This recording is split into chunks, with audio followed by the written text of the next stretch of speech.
Hey, what's going on, everybody? Thank you for tuning in to the X Button Gaming Podcast. As always, I am your host, Chris, and today I have a special guest, returning for the third time, I believe. He's the host of his very own DaileyBeating YouTube channel and one of the co-hosts of the Generations Behind podcast. The very own DaileyBeating, Mr. Zach, is back here with us. How you doing, Zach? I'm doing great, Chris. I'm excited to be here and talk about one of my most, I don't want to say favorite, but just the most intriguing Nintendo consoles.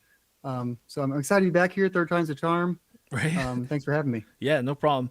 And yeah, the thing, well, we'll talk about it a little bit more, but that is exactly why I wanted you on this episode, because I know you appreciate this, what we're going to talk about in the main topic. So before we get into what we've been playing, what do you think about everything that's been going on with Microsoft the last couple weeks? Obviously, there's some big changes there. Yeah, Xbox has been such a wild ride. I mean, they've been on the downturn. They've had lots of things going on the last several years. Especially last year was like really negative. Lots of like the layoffs and the just negative energy around Xbox. And then, now obviously the Phil Spencer, quote unquote, retiring. Maybe they just want to go a different direction as a company. So he stepped down. I'm not sure exactly what happened, but I mean, I want Xbox to be good because I feel like it's just healthy to have a good Xbox, and Mm-hmm. I have a lot of good memories of the Xbox 360. But I can't say I'm like riding high on Xbox at this moment. Yeah, it's kind of unfortunate. I've never been much of an Xbox guy myself, though in the recent years I've come to appreciate their history a lot more, and some of the games on Xbox and 360 especially. But yeah, I've always had a respect, as much as you can, for a CEO of a multi-billion-dollar company. I've always had a respect for Phil Spencer. He seemed like he was actually a gamer and actually cared, at least to some degree. But like you, Yep. A lot of what's happened over the last couple of years made no sense. They made some weird decisions in turning everything into an Xbox and making their console seem almost unimportant to the consumer. Was a very weird call, but I also I really hope that it's not the end of them as a whole, because I like having the multiple consoles. It kind of I feel like it keeps Sony actually trying with things, and I'm afraid if at some point Microsoft is like, yeah, no more consoles, just making games here and there, and we'll put them on PlayStation, then Sony's output may get even weaker than it's been over the last handful of years. So not exactly something I want to see, but. Well, did you see I guess I don't call it news, but the tweet from the new CEO today? I believe her name is Asha Sharma. You see that tweet about the new Xbox Project Helix thing going on? I didn't read it, but I saw somebody post about it today. You want to give a rundown? Well, so basically the rumor's been going on for the last several months that the next Xbox is going to be more of a PC than even like current consoles are. And her tweet today, she did say you will be able to play your Xbox and PC games on this new Xbox. Well, so that makes it sound like there's still going to be a separation between the two.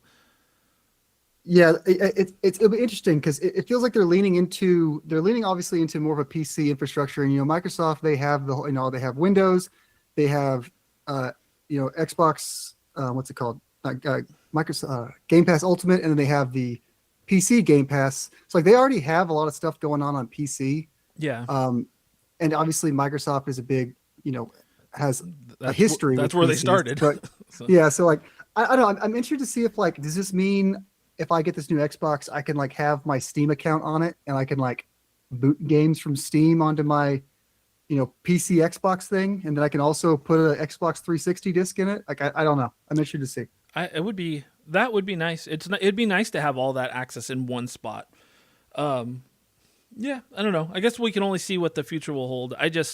I saw a lot of people tweeting at her or whatever. I guess it's not even called tweeting anymore, but I still call it tweeting. And I don't. What do you call Xing? What else would you call it? I don't know. But basically saying things like Master Chief deserves more respect, and we love the console. Don't forget it. And her responding to some of those things with noted, and I don't know. It seems weird to me to respond to anything about that kind of thing if you have no intention of possibly doing positive work with the IP or with the console, but only time will tell. Yeah, I was just gonna say, only time will tell. Like, I mean, it can be all talk for now.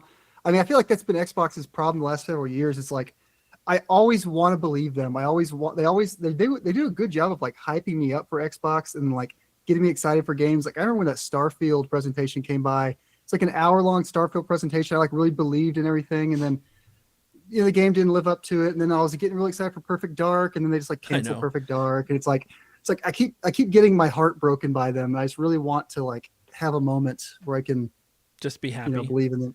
I know. Exactly. For me, like I said, never really been huge Xbox guy, but Scalebound was the game that was supposed to come to Xbox One, and I was so into the look of that game, and I was like, I think I was still at GameStop at the time, and I had convinced myself that I was going to buy an Xbox once that game came out, and then they canceled it, or like I think it just got put in limbo for a while. Yeah, it looked so good, but I mean, it's what it is.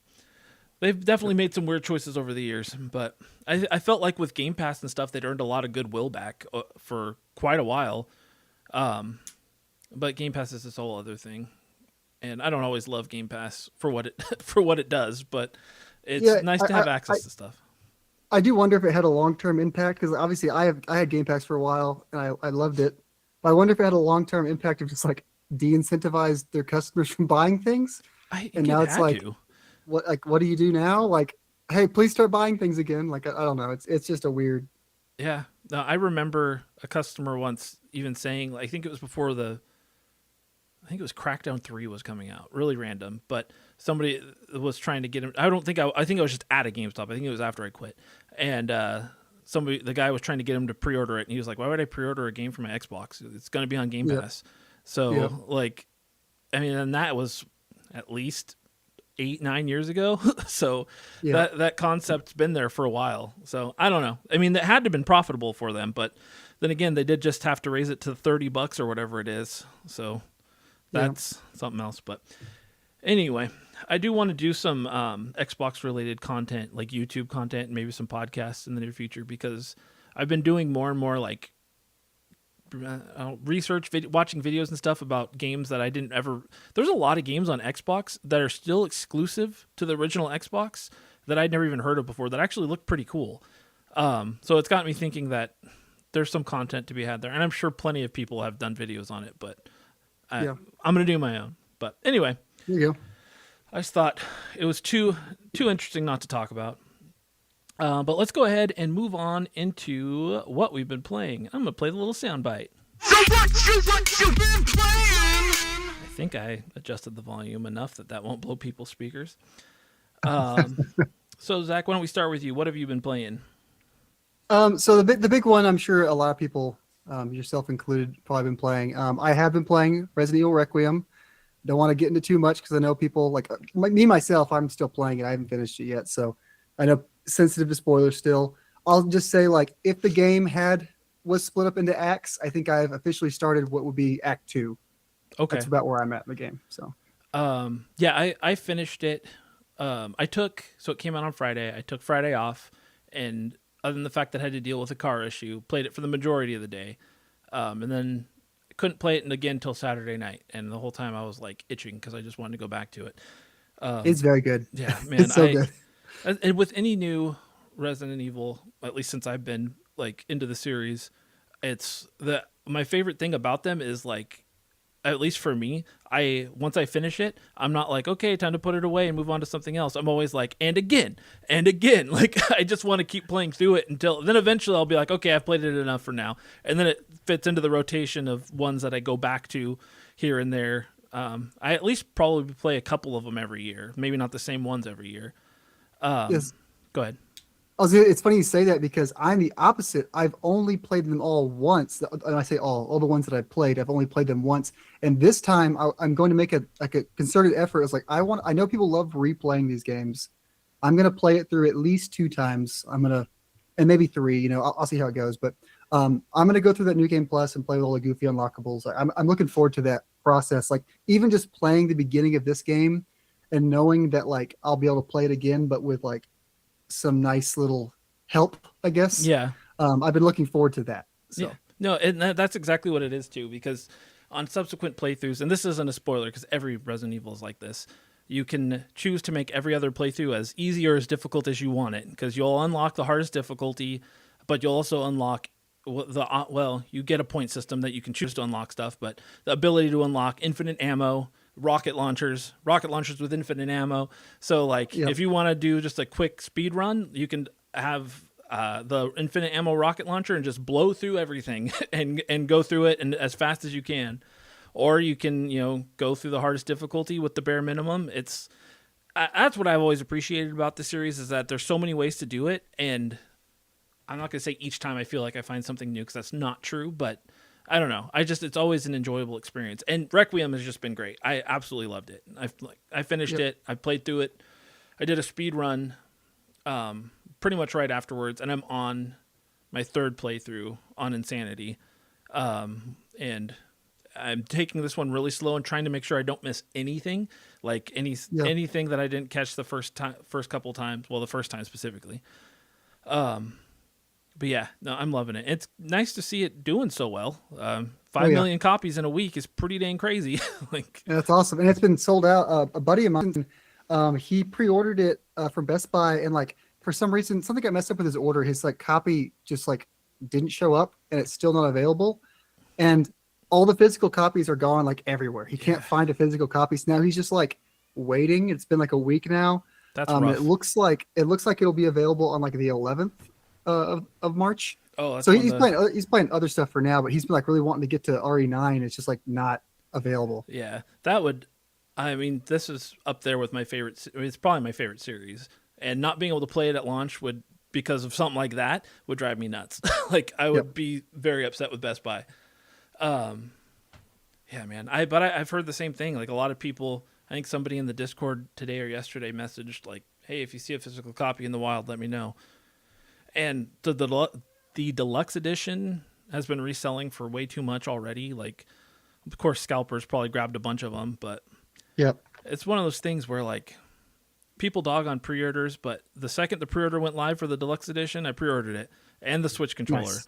I chose later to also pre-order the Generations pack because I have a problem, but that looked cool though. The Generations pack was a good deal. It was like $100 for the 3 games. Yeah, it was a really good deal, and I love all of them.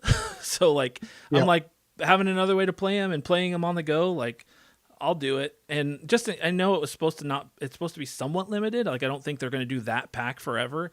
So I was like, I know myself, I'll regret not just buying it while it's easily available, even though they're key cards, but I don't really care. I think I will get the Switch 2 version down the line if it goes on sale, because I'm playing on PS5. I'll get my fill, and then maybe 6 months, a year from now, if it ever goes on sale, I would like to have it available on the Switch 2. I think that'd be a fun experience to try it out on there. I agree. If I end up playing it before then, I'll let you know what I think about it. I'd say overall, like I said, very much so enjoyed it. I won't spoil anything. My only complaint is I have two. One, I hate that every game they have to up the gore. I'm not somebody, I don't like, that's my least favorite thing. Like when you kill a zombie or whatever, I expect it to do stuff, but like when they kill you, I'm always like, God, it's so gross. Like I had a death yesterday that was awful. Yeah. It just showed me getting like ripped in half. I was like, oh God, oh. Yeah, I absolutely hate it. Like it drives me, and I know that's what they do. They have to up it, up the ante a little bit each game, but not my favorite thing. But the only other thing is, for years it had always been said that, or rumored that 7, 8, and 9 were going to be kind of their own trilogy, and it obviously, once it got closer and it was revealed, Requiem was revealed and everything, it was pretty obvious that it wasn't going to be. Not to mention, the majority of the story was kind of finished with 8 for those two. Yep. But I just personally was a little disappointed that there was like no mention of anything that happened in those games, even though it has been a handful of years since. I just kind of wish, that's one thing they do sometimes in the series that I wish they wouldn't, is they will move on from a subject. Like the Las Plagas obviously crossed over into 5 a little bit, but then that was more the Ouroboros, and then in 6 it was just completely different. And I kind of the mold was a very big thing. The Metamycete was a big thing in 7 and 8. And I just kind of wanted them to pull that together a little bit more. But there were still references and connections, so it wasn't completely separate. But yeah. Yeah, this is a really, really, really big callback to, I guess you'd say 2 and 3, obviously. I do wonder, you mentioned the 8 stuff. Like, I haven't finished the game, so maybe if I'm like unknowingly saying something stupid, I apologize. But I do wonder if like maybe in Resident Evil 10, maybe Chris Redfield would be a focus again, and Chris was kind of a big focus in those games. Maybe they'll get back into that stuff in the next one. Yeah, it'd be nice. I was talking to my friend last night, and it's like, I really want a Resident Evil again where it's like Chris and Jill, or just Jill again would be cool. But it is like they made very clear with Requiem, like it's hard to make a game where they focus on the main cast anymore because they're not scared of this stuff. They have some fear, sure, but so how is it going to be scary to the player if it's not scary to the character? And that was very true. Grace is definitely scared. Exactly. And same thing with Ethan. He was scared. And you felt that, and that raises the tension. So it makes sense. But that being said, Requiem was fantastic. I look forward to hearing your thoughts when you finish it. For sure. Yep. I'm loving it. I did, if we're still going over games we're playing, I did play RE2 and 3 in the lead up to this. I guess I didn't mention my whole history with the series. I'm also kind of a new convert to the series. I picked it up. The first one I played by myself was Village. Okay. I played 7 with a couple friends co-op, but it was like passing the controller. I played some parts, they played some parts. I don't really remember the whole game. But the one that I did play fully by myself was Village, and then I played RE4 remake, and then I played 2 and 3 remake. So I feel like I've been dipping my toe in. I've been liking the series more and more as it goes. And it is now one of those series where it's like new one comes out, I buy it. Yeah, it's there for me now. So no, I'm glad to hear that you're enjoying it. I know we talked a little bit while you're playing through 2 and 3 as well.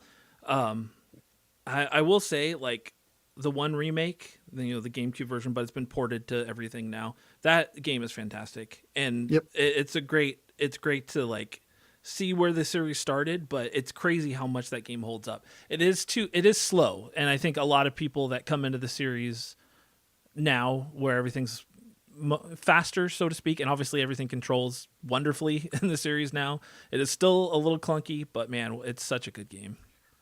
I've heard so much good things about RE1 remake. Do you think they'll like remake it more in line with 2, 3, 4 remake?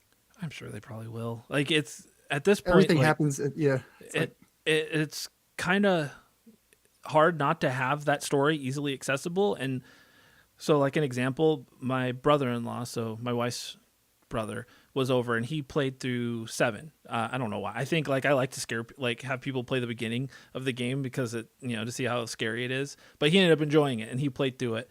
And he was like, man, I really want to play the rest of the series. So I was like, all right, like, well, you can come over, because he's not really a gamer. I was like, you can come over whenever, and like I'll start you on 1. And he started playing 1, and he was like, nah, I can't do this. And he that person inside of me was like, get over it. It's you gotta play it. You gotta power through. Yep. But then I was just like, it's just how it is. So I think that was kind of eye-opening to me, to the fact that they probably do need to remake it at some point just to make it accessible to the people who don't want that slower, more difficult gameplay style, because it wasn't tank controls anymore, but it was still clunky in comparison to things now. But I still kind of feel like it's a perfect game. So yeah, I've heard nothing but good things about it. So I would like to play it one day. I don't know if I want to just try to get like a GameCube copy. I guess is it the best way to play it? I played it on GameCube and I played it on PlayStation 4.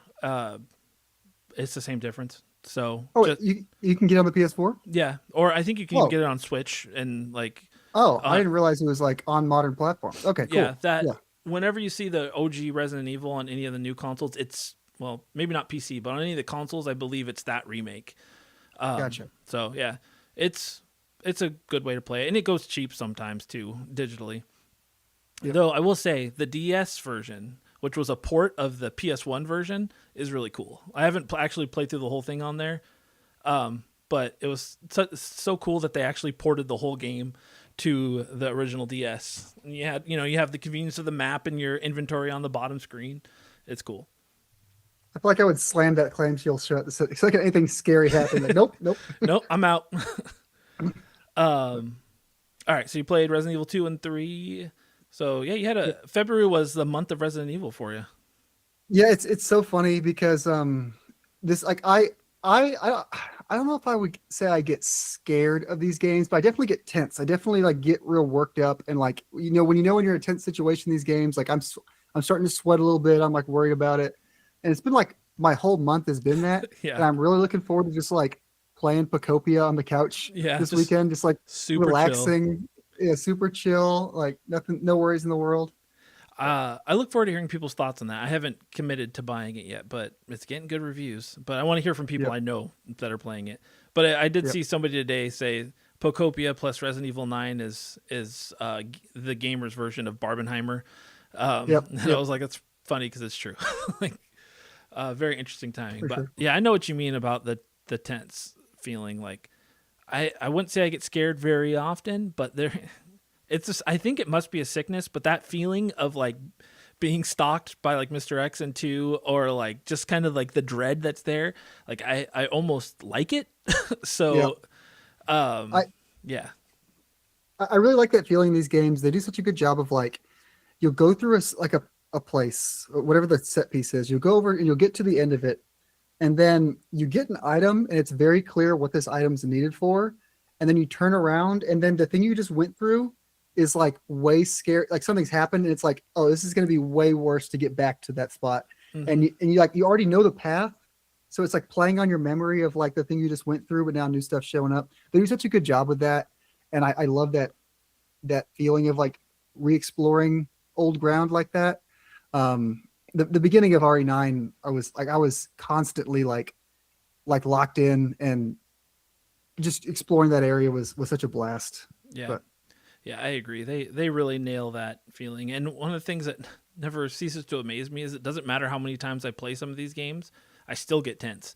And my hands yep, still get a little sweaty. Like in 7 when Jack is stalking you through the house while you're trying to get into the hatch, every time I still get I could feel my heartbeat rising and I mean it's nothing bad's really going to happen. It's just a game, but I still get well, anxious. well, seven is like legit horrifying. Yeah. That game is It like, really is. have you ever played that game in VR? Yeah. I've heard that game is like awful, and like it Oh, freaks people out it's in VR. terrifying, and that's this is probably mean, but that's how I love to have people come over and put on the VR headset and be like, "You got to try this game out. It's scary," Yeah, but I don't tell them how yeah, scary. So, yeah. all right, have you been playing anything else? Just kind of ping ponging back and forth between stuff. Like I did mention, I got Pacopia. I've been looking forward to that. So like I didn't want to commit to anything super hard on the Switch. So I've been kind of dabbling on like with NSO. Like I played through Path of Radiance this month. I really enjoyed that. I'm playing this RPG on Steam on my Steam Deck called Kingdoms of the Dump. It's like a 16-bit inspired RPG about like trash people. Like you play as a trash can named Dustin Binsley. Oh, So clever. it's just kind of like a goofy, Yeah, yeah, it's just kind of like a goofy written like RPG, and it's stuff like that. But yeah, it's mainly been the month of Resident Evil than like not hard committing to anything on the Switch or the Steam Deck or anything like that. So I get that. I do want to get to Path of Radiance myself because I've never played it, even though I do have it on GameCube. But I feel like on NSO I'm more likely to finally get to it, and I've only ever heard good things. I know Craig loves it. yep, it's very good. It's one of my favorite. It's probably top three for me. Yeah. The Yeah, Fire Emblem games. I need to delve deeper into the Fire Emblem series because I've still only played a few, Three Houses and Awakening, and Birthright or Conquest, whatever, one of those Yeah. two. Yep.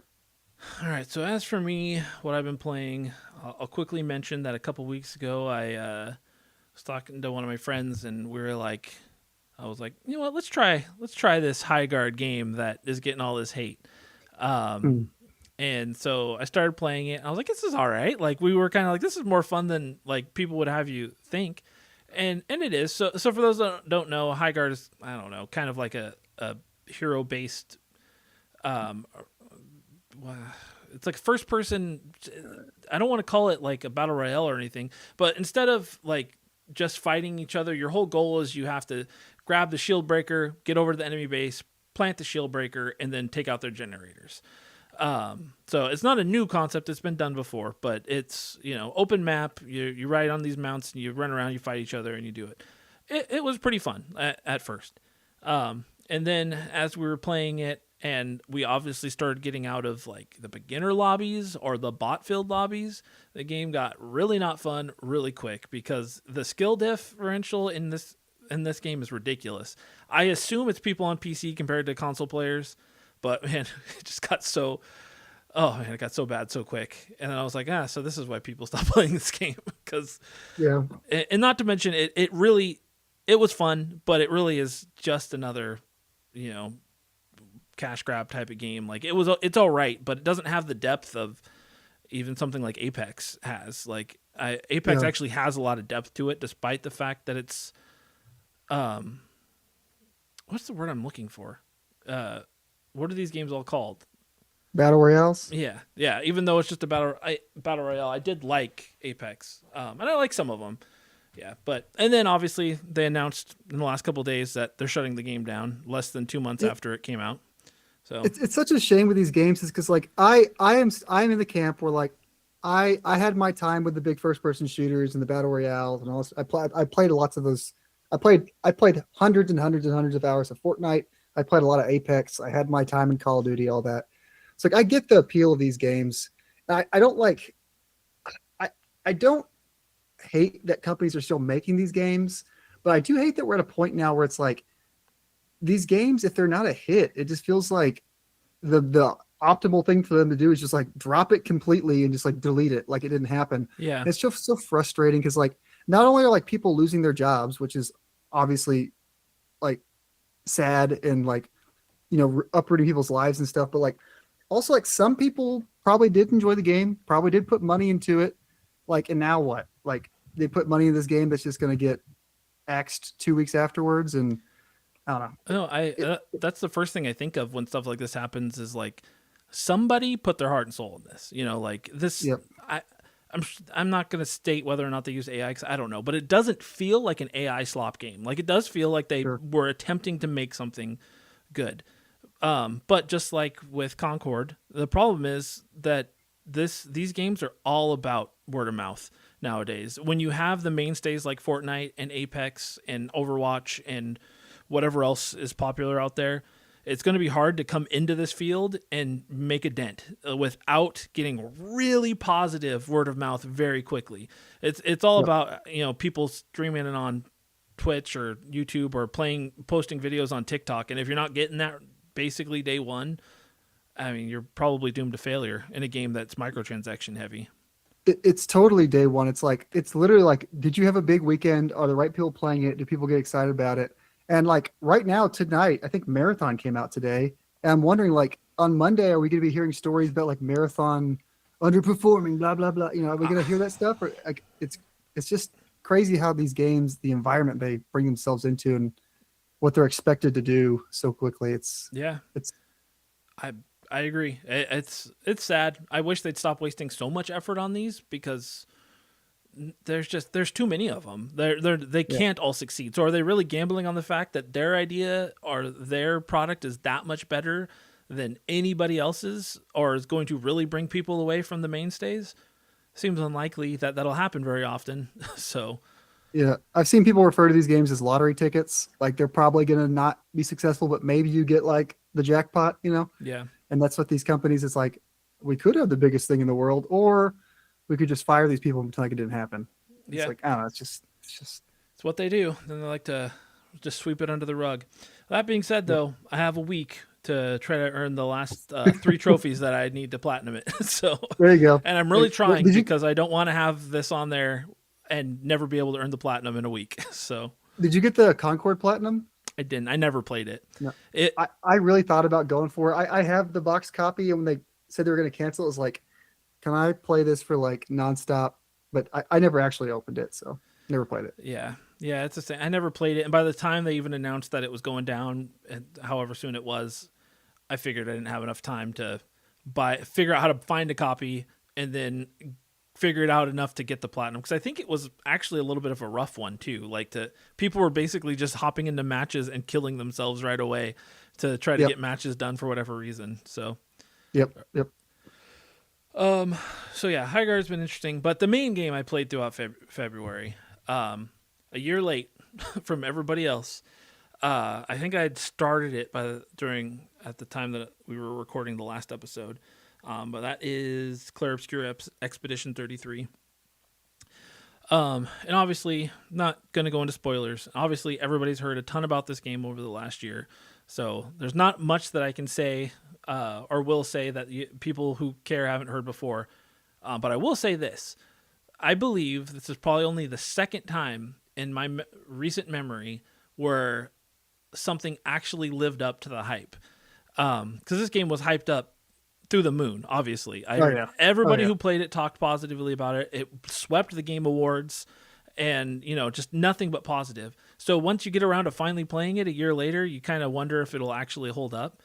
And the only other time this really happened for me wasn't a game, but was the Avengers Infinity War.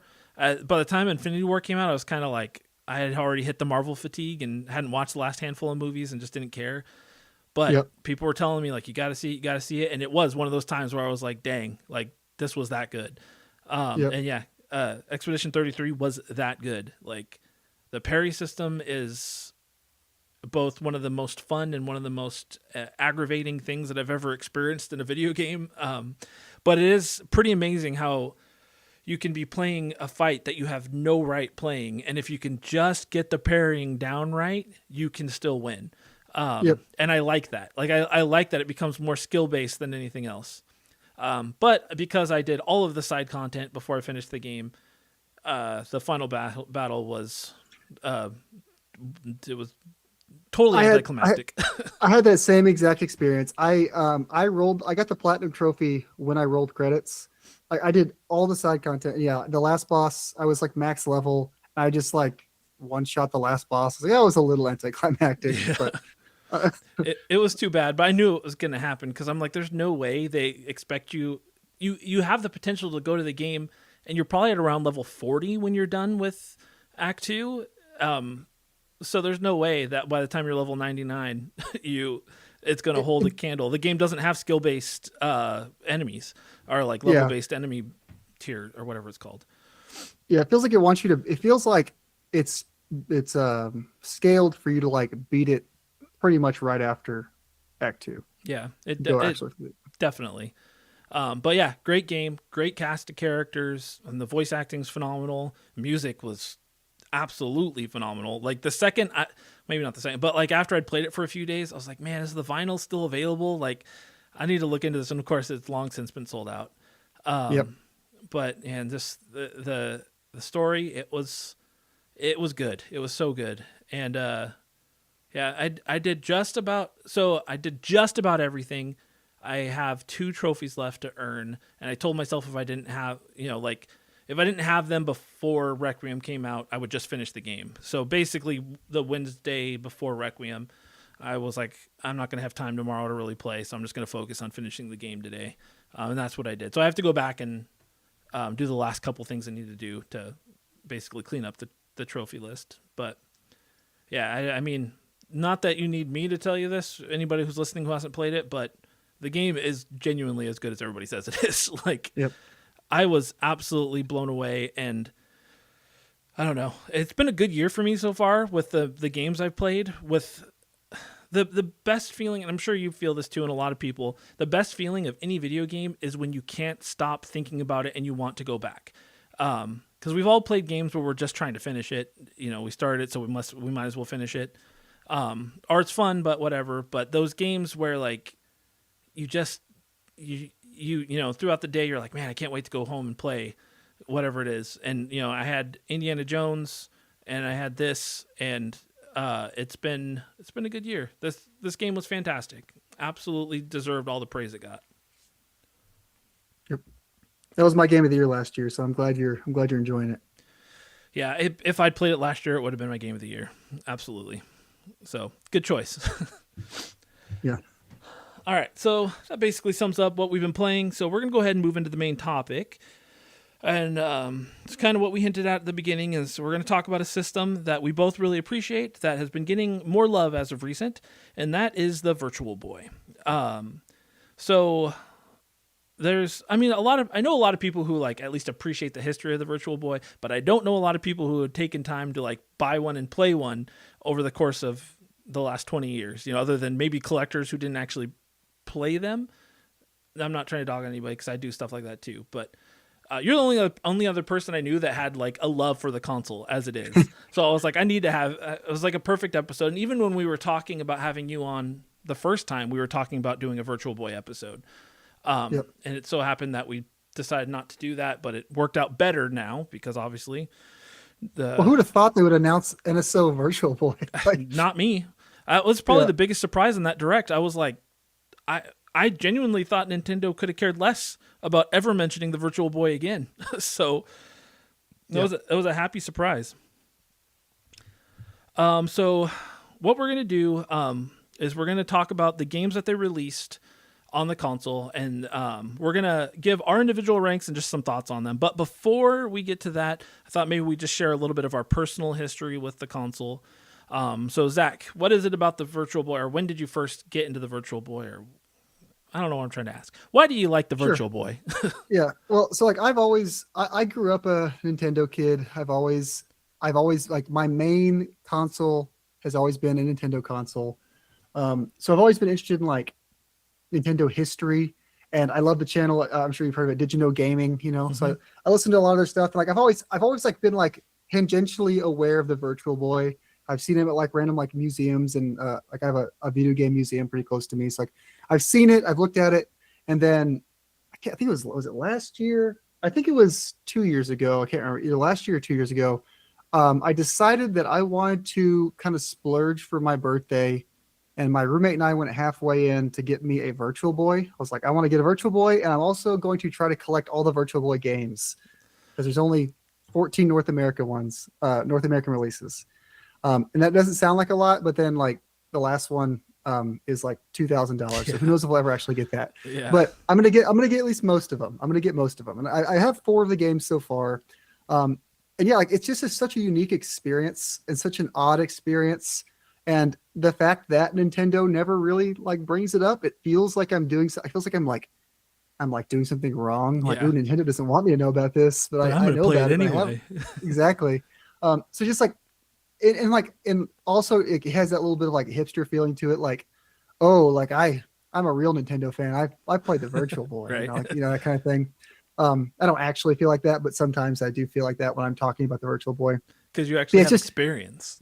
Exactly. You can straighten your tie you as you're talking to him. you don't know what it really looks like in there. Yeah. But You haven't been down the trenches of the Virtual Boy. I did. I saw a YouTube video I watched a couple weeks ago. It was like really timely. About the Virtual Boy. Have you heard of the channel Slow Mo Guys on YouTube? No, I don't think so. So their whole thing is like they have like super high frame rate cameras and they do stuff in slow motion, like popping a balloon and like Oh, I think I've seen some of that. I just didn't know what their channel was. So I did a video on the Virtual Boy and like kind of the fascinating like mechanics of how it's built, and I learned some cool stuff about it. Can you guess what the like pixel like for the aspect ratio of a Virtual Boy like is? Like, 1080p, like Yeah. No, I can't. So it is like, I forget what the vertical frame or the vertical pixels count is, but let's say it's like 128. It is 1 pixel wide, Oh, only 1 pixel wide. And what it's doing is like the oscillating cameras in there, the vertical line of pixels is changing colors and all those things at like such a high frame rate. And then the cameras oscillating in there, it's like tricking your eyes into creating an image. It's just one vertical pixel of like changing red lights, and it's creating an image at like this crazy high frame rate. man, that's nuts. And when you watch it in slow motion, they show it like create the image.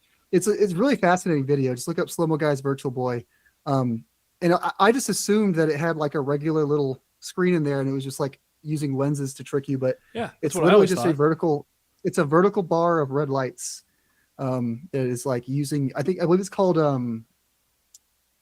something of vision, persistence of vision, something like that. Like when you move your head real fast and you still see something in your peripheral, like it's tricking your brain to thinking the thing's still there. Like your fan, like your fan above your head, it's spinning. It looks like a circle, Yeah. even though the blades aren't there. It's basically doing that, but like at a super high frame rate with red lights. It's really interesting. Yeah, that's really impressive. And it seems even more impressive since this was the mid 90s. Like Yep. they Gunpei Yotoi, Don't obviously play Yokoi the Yokoi, there we go. madman. Yeah, man, he really was onto something. He tried. He tried with this thing. Yep. Yeah, that's crazy. I'm glad you mentioned that because I hadn't heard that. It's just impressive what they were able to do with this thing. And like I remember the first time that I played one. So I am old enough to kind of slightly remember when it was coming out. Like I don't know that I was old enough to like really know what it was, but I do remember being at like a KB Toys and seeing a display. And I don't think I even played it back then, but I remember thinking like, what is that thing? It's Nintendo. And then the next thing you know, it's gone. It's gone. It was just that quick. And like, I genuinely don't know that I even thought about it much over the course of the next, what was that? Almost probably 15 plus years. But then one day before we were married, me and my wife and some friends were in Seattle. We live in the Seattle area. And up there we have an area called the Pacific Science Center. It's where the Space Needle is. Everybody knows the Space Needle at least. It's also not too far from where like the Climate Pledge Arena is. And there's this like food court area that's really big, and sometimes they'll have vendors in there. Anyway, back then they were doing some kind of like history of video games thing, and I didn't even know that when we went there, so it wasn't even why we went. It was just a small little room where they had some different consoles set up, and they had a Virtual Boy set up, and I'd never played one before, so I was like, I'm gonna go play with this. And I sat there, and they just had tennis in it, and I was like, wait, why does nobody ever talk about this? This is really cool. Like I was like, this is actually way cooler than people ever give it credit for, because I knew it was a failure, but that was all I really knew about it.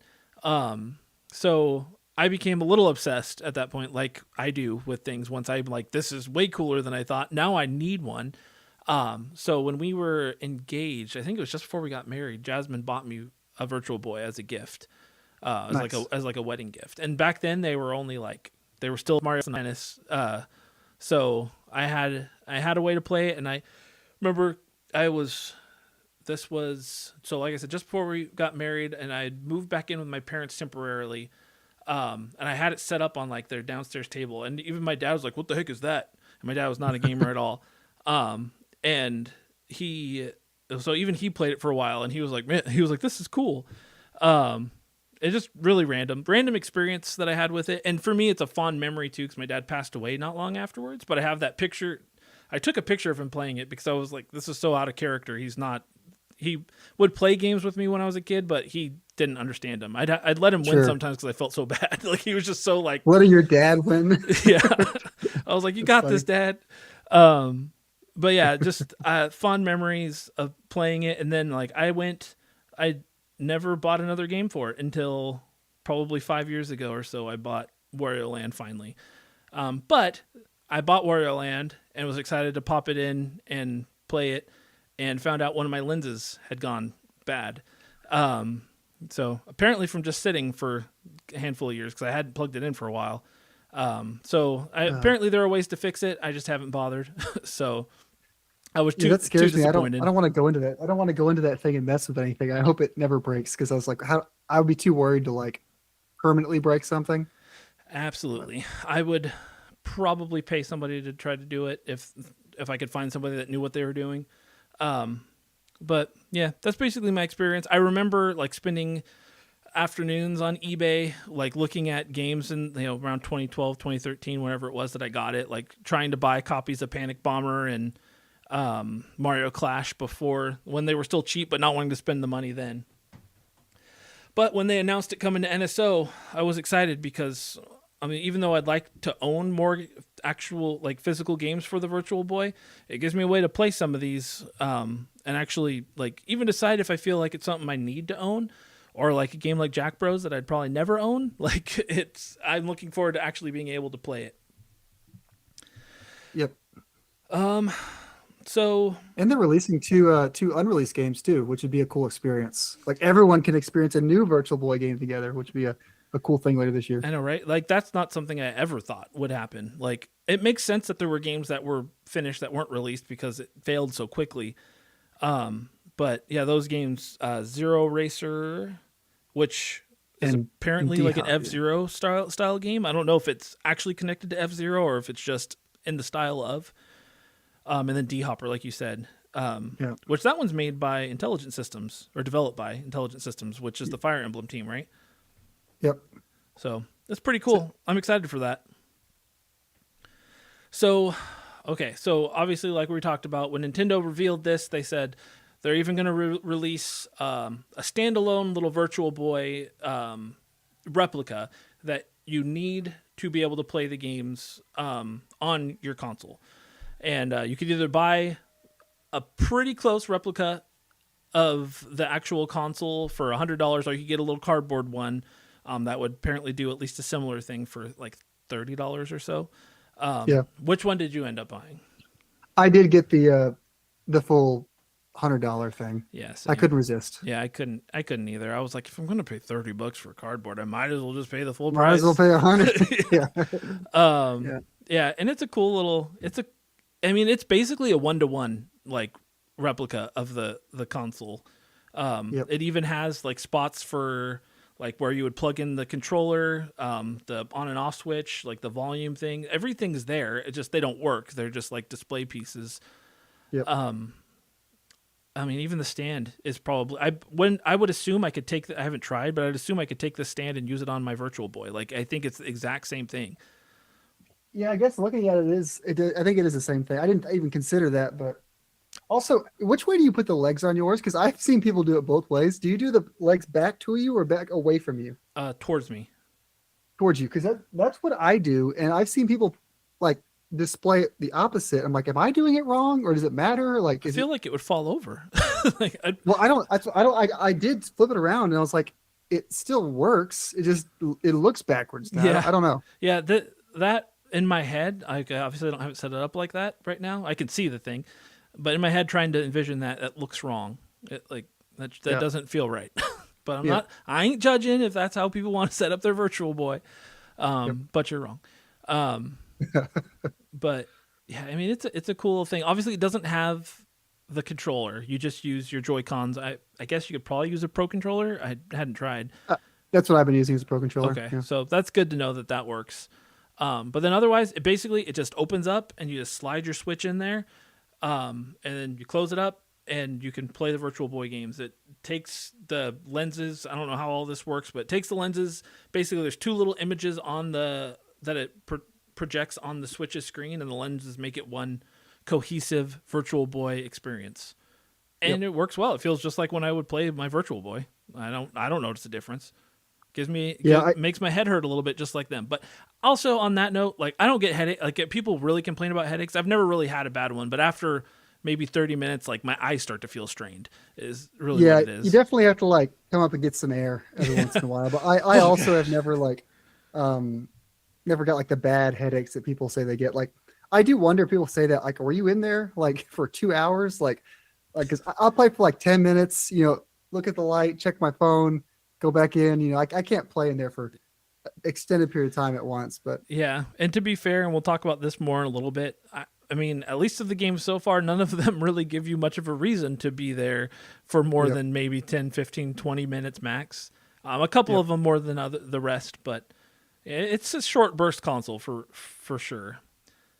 I should have looked. I didn't look it up, but I would be curious to see what people's thoughts are on the cardboard one, because if somebody just wants to play the games and they don't want to shell out that money, it'd be nice to know like how well that works for people that are looking to save, but still experience it. But that being said, I think if you were to go out and buy a Virtual Boy with no games, they're like $400, I think. So this is still a lot cheaper. Like. I'm not making a case for Nintendo necessarily and how they price this, but it's relatively affordable when you compare it to what the alternative, which is to own an actual Virtual Boy, and then to buy each game would be a whole nother cost. Exactly. But yeah, I think it's cool. I like the way that they've done it. I've enjoyed my time with it so far. And I'm glad that they're adding more games in the future, like we mentioned, the unreleased ones. Some Japanese exclusive ones, and then obviously other ones too. But let's go. Go ahead. I was gonna say one more thing. I'm interested. I might get some of these facts a little twisted here, but I believe the Virtual Boy had a never like an unreleased link cable. Also, it had like a thing where you could connect Virtual Boys and like play games multiplayer that is never released. I think you're right. I think it'd be really cool if they announced that Mario's Tennis is coming next week on Mario Day, March 10th. It'd be really cool if they like implemented the never before released like multiplayer through NSO. Yeah. So stuff like that. Like if they're if they're already bringing back games, it'd be cool to bring back features like multiplayer. Um, that we can manipulate it through just playing online, not having to actually have them linked together. Yeah, I absolutely agree. And you have to think when they built the console and published those or developed those games that launched with it, basically, if they had the idea of putting a link cable, like obviously those games probably had it built into the software. You would think. I don't know for sure exactly like if it was only going to be like games at a certain point or if like even like Mario Tennis had it built in. I don't know.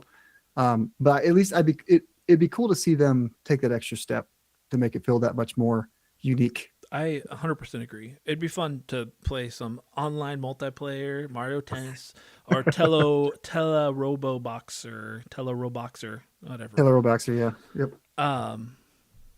Yeah, no, that's a good point. I hadn't thought about that. But if that is possible, that would be really cool if they added that. I just giving us an extra reason to have owned this and to go back to some of these games would be nice. All right, so what we're going to do is talk about the 3, 6, 7 games that have released already on the NSO.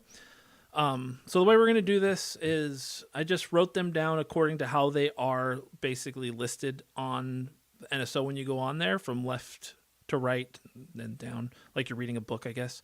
Okay. So what we're going to do is we're going to talk about the first one and then move down the list. So we're going to start with 3D Tetris, and then we're going to basically give our personal rankings of it. So there's 7 games, so each game will rank somewhere between 1 and 7. I thought it would just be kind of fun to compare our thoughts on them that way. Like maybe I like something that he doesn't, and I have it at like 2 or 3, and he has it at 7. So I also think it'll be interesting to see how close these lists are because I feel like they'll probably be pretty close. Yep. So let's start it off. Let's talk about 3D Tetris. Where do you have this ranked, Zach? So I think if there was one to be an outlier, I think I'm just saying, I think my love for Tetris is giving this some extra points. I have 3D Tetris at 3. Okay, so there's some difference here. I hated this. I got the vibe from you mentioning that earlier. That you didn't like it. So yeah, I have 3D Tetris at 7. Okay. I put a decent amount of time into it because I also love Tetris. I've spent many hours over the years playing different Tetris. Tetris DS, NES Tetris I played a ton when I was a kid. Tetris DS and then Tetris 99. Like those are the ones I played the most. Oh, and Tetris what's it called? Effect. That game is really cool too. I love Tetris. I love puzzle games. So I was kind of excited to play this, but maybe I just don't get it. I'm like, okay, so it's clunky.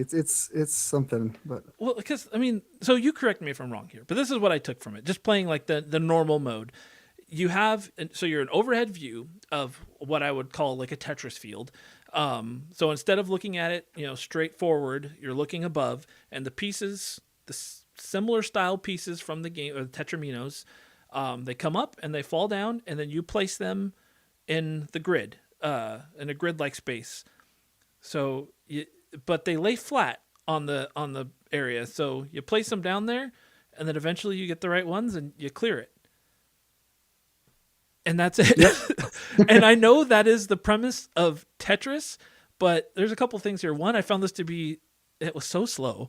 It's so slow. That's my biggest complaint is it is so slow. Yeah, and in Tetris you can use strategy to decide how you're going to set up Tetrises and other things. And as it speeds up, obviously, like I'm not a top level player by any means, but as it speeds up, that's where the challenge comes in. And I'm just like, I probably played it for like 15 minutes and just this one round that I was doing, and I was waiting for something to change, and it didn't. I was just like, I cleared another one, and it never was getting faster, so that they were building up, and I'd have to figure out how to clear them from higher, and I was just like, this is stupid.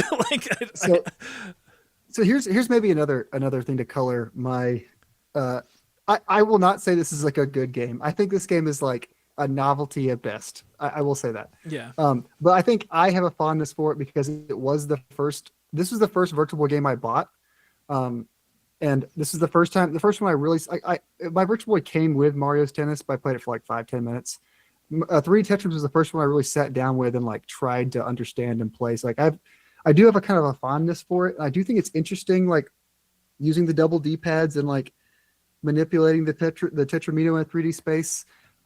Did you play the puzzle mode at all? Like there's a mode where basically it'll give you a 3D shape and it'll give you a list of pieces, and it's like make that 3D shape. Oh, you know what? I did. So I was the first one I tried, and then I think I was like, I think I didn't get it at first. So I was like, let me move on to the base game and like figure the game out. And then once I yep, played the base game and was like, I don't like this, and I was just like, I'm you didn't done. go back. I got other games to play. Yes, it's this is actually how you roll credits in this game. There's like 15 puzzles, and it's literally just gives you a 3D object and then like a list of 10 pieces, and you have to place them on the board in the correct order to create that 3D object. And then when you do it, it gives you like a cool little like 3D animated, like not I want to call it cutscene because that's not the right word, but it'll take the thing you made, it'll like fly around the screen, like up, do 3D effects and stuff. It's kind So of cool. it's a cool little experience, and I was able to get like the first half of them done on my own through like trial and error. And then eventually I was like, let's just look up this long play when I get stuck and kind of grease the skids a little bit. So yeah, I just thought it was a cool experience, and I do have some fondness for it being my first one I really dove into. But Okay, well, I'll say this: listening to you talk about it and explain that mode a little bit does make me think like maybe I was a little harsh on it and like I didn't give it enough of a chance because I definitely I didn't go back to that mode. Like I said, I played it a little bit, but yeah, I did not play the base game much at all. The base, like playing Tetris, you were right. It is slow. It is like rather uninteresting. You're just making a 5x5 layer rather than a flat layer like a regular Tetris. Like it's like cool for the first 30 seconds. Then you're like, okay, let's speed things up a little bit. But, yeah, no, that's good to know. And that I did expect this a little bit too on this episode because I we had time to do this, but just because of how busy my schedule's been, I didn't get to put as much time into each of these as I wanted. yep. So I do think over time, if I was to play some of them more, my opinions might change, and that could be one of them. I think I'll go back and try some of those puzzles and see if maybe it makes me feel any differently about it. And then we'll have to do a whole nother episode re-ranking There we everything. go. Hey, well, they have 7 games out now, and I think they're gonna put like 7 or 8 more. So we'll just do a part 2 like Yeah, in a year. and we can Yeah, readjust our list. Absolutely. there you Actually, go. that's a pretty good idea. Um, okay. So that's any other thoughts on 3D Tetris? Um, I if you look in the manual for this game, because I do have it physically, there's some like lore they're trying to bring in here, like something about space aliens taking over and like the Tetramino. They try to add like lore into this game, and I don't really understand what it's about, but I appreciate them trying. Yeah, that's kind of So, cool. Gotta love 90s manuals where they put way more in there than we needed, and now yep, we have nothing. yep. All right, so the next game is Galactic Pinball. Where do you have Galactic Pinball on your list? So I'm looking through my list now. I realize you're going through alphabetically, which is hilarious because Galactic Pinball is my number 2. Hey, I have I it at really number like. 2 as well. Awesome. Yeah, I really like Galactic Pinball. Yeah, I did too. I never played this game before, playing it on NSO, which is the case with basically all of these other than Wario Land. But I was honestly pretty quickly blown away. Blown away is the wrong expression. Impressed by the music, the gameplay. I mean, it's just pinball, but it played really well. I find myself frustrated with pinball usually because I'm like, I don't understand what I'm doing wrong, but why does the ball always go right down the center? And I'm like, why do I suck at pinball? Taking the words out of my mouth, man. It's my biggest. It's like biggest frustration with pinball is like when it feels like it takes the game out of my hands. Yeah, But I'm like James. I mean, James. Everybody who listens to the podcast knows Jimmy. He loves pinball. His dad loved pinball, or loves still, I'm sure. But I've never understood pinball. Like I appreciate a cool pinball machine, but yeah, I don't for know sure. what it is. I just suck at pinball. I think because I'm always losing. Like I don't ever get any kind of combos. The ball just goes down the center or goes right down one of the sides. But that being said, Galactic Pinball made me feel like maybe I'm not terrible at pinball. I got the rounds to go pretty long sometimes. Yeah, the issue with balls going right down the middle, I feel like this game's pretty lenient on that. If the ball's like, it doesn't look like the paddle's gonna reach, but if it's like touching it at all, it will grab it and it'll hit it away. You Yeah. have to really be like dead center, dead pick, like right in the middle pixel for it to actually go down the middle in this game. Yeah, So, and there was also a lot of bonuses where they would add, I don't know what, the blocks or whatever, the protectors on the sides to help prevent you from yep. losing them over there. And I appreciated that. Anything to make me feel like I'm not completely terrible at pinball is nice. Give me those side bumpers when I'm bowling. Yep. Um, but I think what I appreciated about this game is what it have like 6 levels or 6 pinball tables. It's, I think it's four. It's four Is it pinball 4? tables.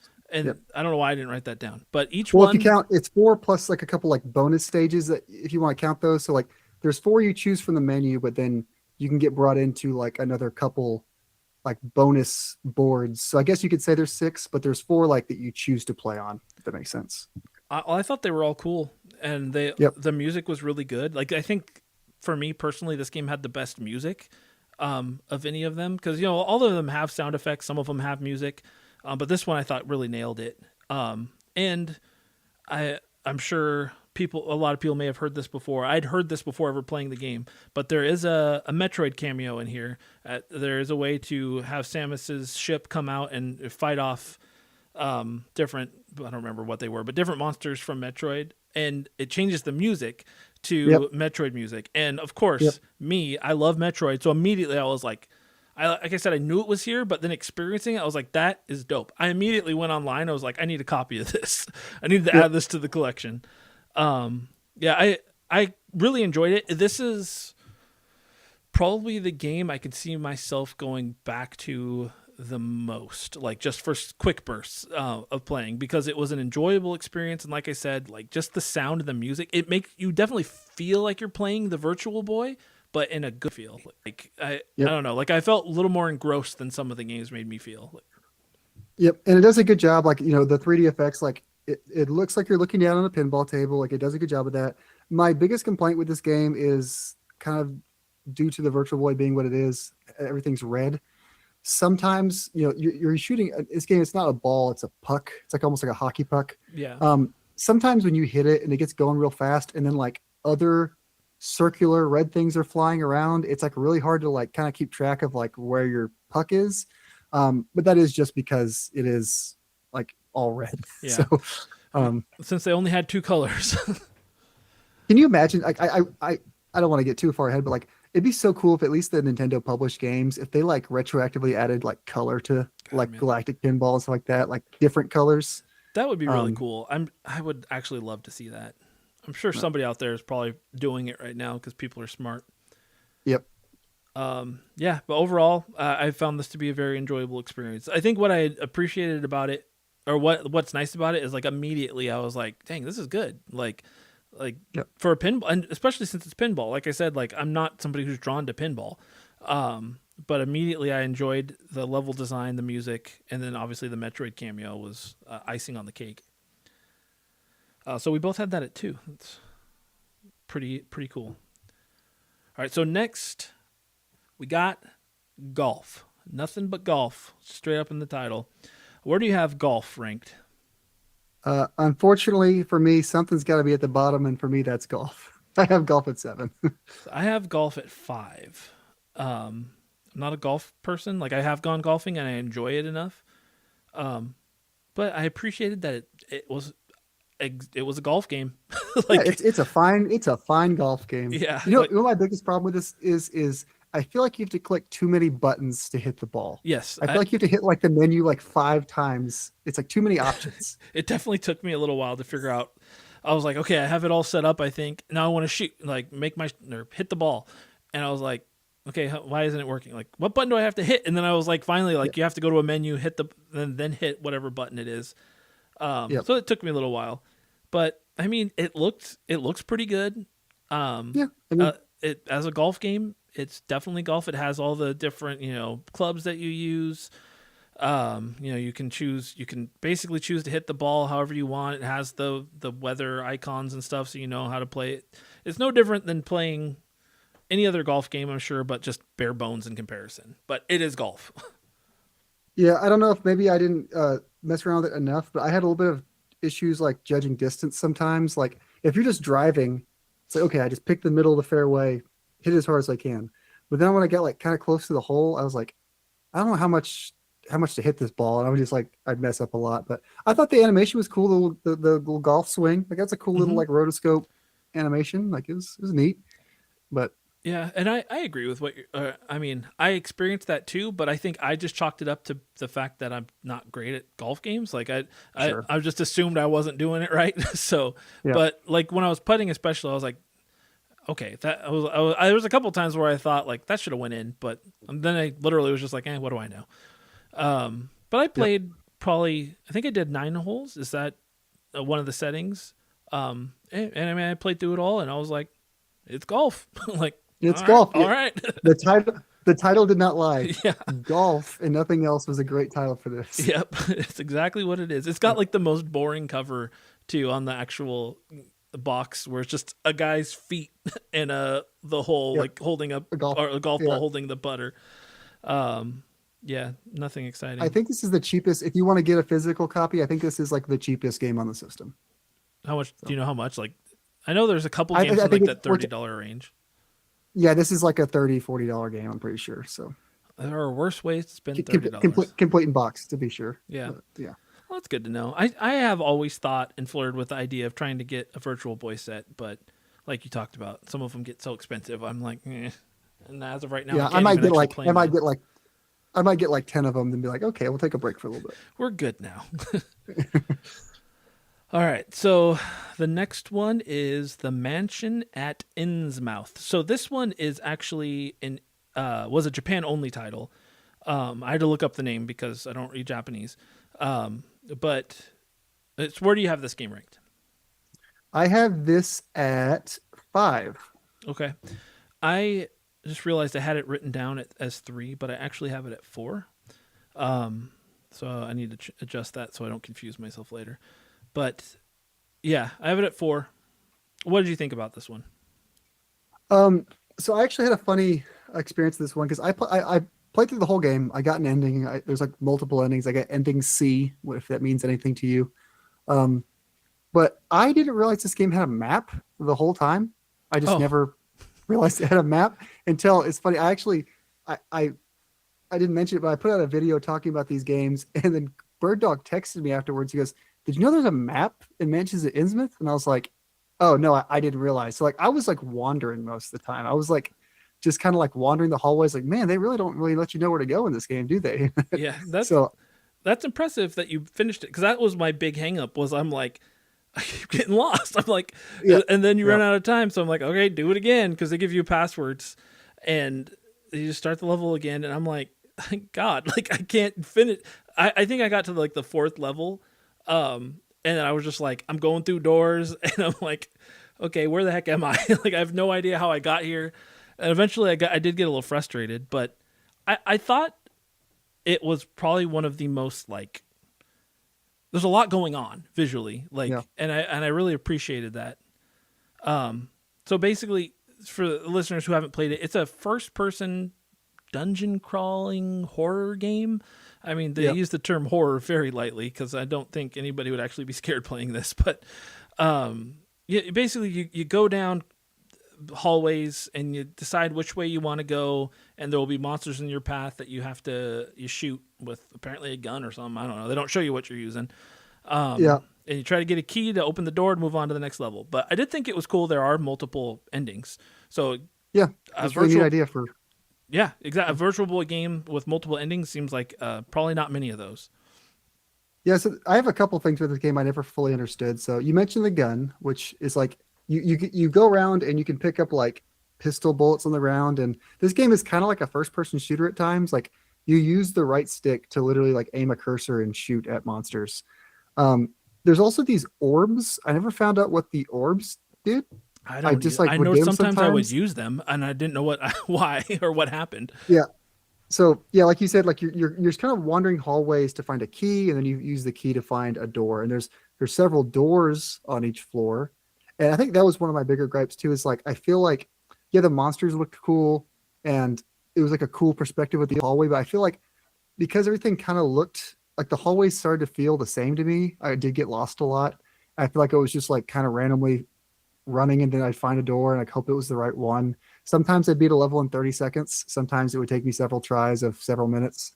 Um, and yeah, it was like an interesting game for sure. And the multiple ending thing was definitely a cool touch for a game so long ago. Yeah. But Yeah, I agree though. That was my frustration with it is like I'd go down a path, I'd go through a door, and all the doors look the same. So like there's no yep, differentiating between them. So I would just go through one, and then sometimes there'd be another door right in front of me. So I'm like, I guess I'll go through that one too, and then I start turning yep. around, and that's why I'd get lost because. Yeah, but just like you, I did not know there was a map. So maybe I'll try again and actually try to use the map and see if that helps me progress a little bit more efficiently because I struggled. Yeah, this the one like saving grace for this game is that the password system. It's kind of silly. There's even a password system because like when you lose, it just like lets you play the level over again. It auto fills the password in to the thing, so it's almost like just let me play the level again. Why are you making me like confirm to use the password? It's a little weird, but it's pretty nice to you in like the checkpoint system. You Yeah. can just keep playing the level over and over again. Yeah, I appreciate that there is a password system like that. I do think it's funny that the first level had a password because Yep, what's the yep. point of that? It is kind of funny. But I think so. When I was ranking these games, there was the obvious ones where I'm like, I really enjoy this. Like, I can definitely see myself playing this to completion. And then some of them, like this one, fell into a category of like, appreciate what they did with this, and I can see myself trying to figure it out more in the future. I'm not gonna say like my appreciation of it might change, but I like their vision that Yep. they had, especially for a Virtual Boy game. Also, one more thing. I don't know the history of this game's physical copy, but it is a Japanese only, and if you look it up, it goes for like $600. Oh, geez. So I don't know if it's like a really low print thing or what it is, but I got curious and I was like, maybe I'll toy around with getting this game. Nope, it's extremely expensive. So Yeah, that is. I wonder if maybe. Yeah, I mean, anything that came out towards the end of its life cycle maybe got the smaller print runs. yep. And well, just to note too, it is. I do think it's cool that the Virtual Boy is not region locked, so you can Oh, import is the. it? I didn't know that. I didn't know that. So you could import it and play it on your Virtual Boy. Okay. And so it does open up the handful of other region exclusives. I don't know if Europe got any exclusives, but Japan definitely had at least a handful that we never got here. I think there's an SD Gundam game that always looked kind of cool. But You shouldn't have told me that because now I'm like, oh, I should buy Japanese Virtual Boy games. I mean, they look cool. Some of the box art for them looks even cooler than the North American ones. Yeah. Damn it. Okay. Well, I'll do some research. I'm like 90% sure that it's not region locked. Double check that before you decide to start buying them. Well, I'll tell you what. This one won't be the first one. I won't buy Yeah, the please don't spend $600 $600 one on my on my stupid assumptions. first. I'm pretty positive though, because I've seen over the years quite a few people with full Virtual Boy sets, including other regions, and have talked about. I'm almost positive I've read multiple times that it's not region locked. Anyway, okay, so yeah, the Mansion of Innsmouth. Is it Innsmouth or Innsmouth? Innsmouth probably isn't right. I said it like the word in's mouth. It's how I like, but like in like Innsmouth, Okay, Innsmouth. Yeah, so that was my number 4, and it was your number 5. 5. Yep. Okay. All right. So next was Red Alarm, Red Alert. Was it Red Alert or Red Today's red Alarm? alarm. Okay, Red Red Alarm. alarm. I wrote Red Alarm up above and then Red Alert in my ranking. So nice way to confuse myself. So this game's basically like a Star Fox inspired. I mean, kind of like a rail shooter. Yeah, it's kind of like it's like you can still you're not on rails, but it kind of wants you to be on a rail. Like it kind of aims you down a rail. Yeah, because you can slow down and even go backwards a little bit. So unlike Star Fox, where your trajectory is always forward, this game mixes that up a little bit. But I'd say the one thing I've always heard about this game, and it's probably its biggest downfall, is they were very ambitious with it, but because of the console's limitations, it's wireframe. So there's nothing is fully like, what's the word I'm looking for? Illustrated or whatever. Like everything is built Yeah. into a wireframe, built out of wireframe. So whereas I feel like they did a good job of making some of the enemies and stuff look pretty cool. It does make perspective kind of a struggle in this game sometimes. There were times where I'm like trying to turn around something and I think I'm clearing like the wall there and I run right into it. Yep. So that was kind of a struggle. Oh, I forgot to rank. We didn't give our rankings for this. Where do you have this one ranked? So this one is the saddest ranking to me. I do have it at 6. I wanted to really like this game. And I do like parts of it. I like you said, it felt really ambitious, but I had such a struggle sometimes. I would run into walls. I would have trouble tracking enemies. Sometimes I would just kind of get confused, like and disoriented. I would like try to turn, and I'd be like, "Am I facing up, down?" Like it got confusing. So yeah, some of that, just the nature of it being a wireframe game, did harpen the experience for me a little bit. But Yeah, I definitely see that. I actually have this game at 3 though because this was other than Wario Land and I guess Galactic Pinball too, but Galactic Pinball is a little different. But this for a game that has like a base like trajectory, you have I think there's 6 levels. Once I started, I actually just kind of kept playing it and found myself enjoying myself enough to want to push on like play the next level and the next level. I think I made it to the end of level 3 and I died at the boss and was like, obviously I can just go back if I want to use rewind or whatever, but I was like, that's a good place to stop for now.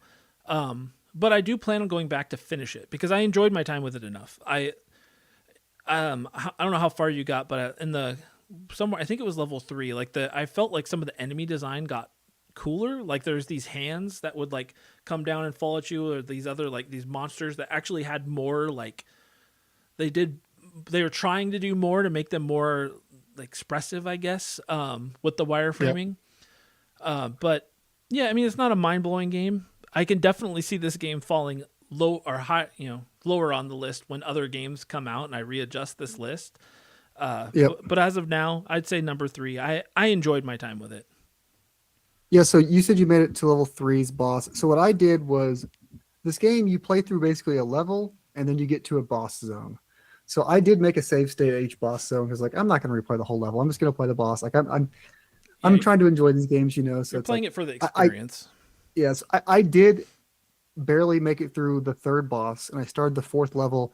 And the 4th level was when I did have probably my worst experience, where I just got lost and like actually ran out of time. Like I ran out of fuel because I was just wandering. I didn't know which way was the correct way to go because there's a part where it like has you turn around, and I was like, once I had to turn around, I was like, okay, wait, did I go this way? Did I go? So I just like wandered in circles and got lost. I think that did kind of drag it down. I want to like this game so much. It's so cool controlling like a 3D ship on the Virtual Boy. And you can play in 3rd person or 1st person, which is really neat. And there's also a really cool thing. If you play a level and you die, you can watch a replay of yourself. Yeah, it like that was really cool. Saves the replay. You can rewatch yourself play. It's such a cool thing for a game that came out over 30 years ago that it saved your entire run. But like you said, all that ambition led to its like greatest downfall. It's like all wireframe. It's like it's hard to tell what's going on a lot of times.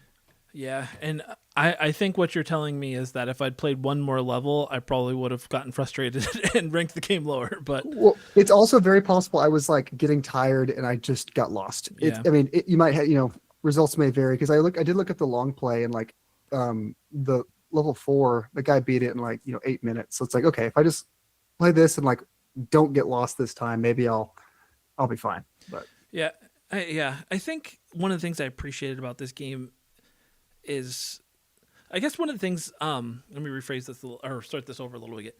When it came to like Game Boy, one of the things that I always hated as a kid was you'd buy a game and it was meant to be played for like 20 minutes.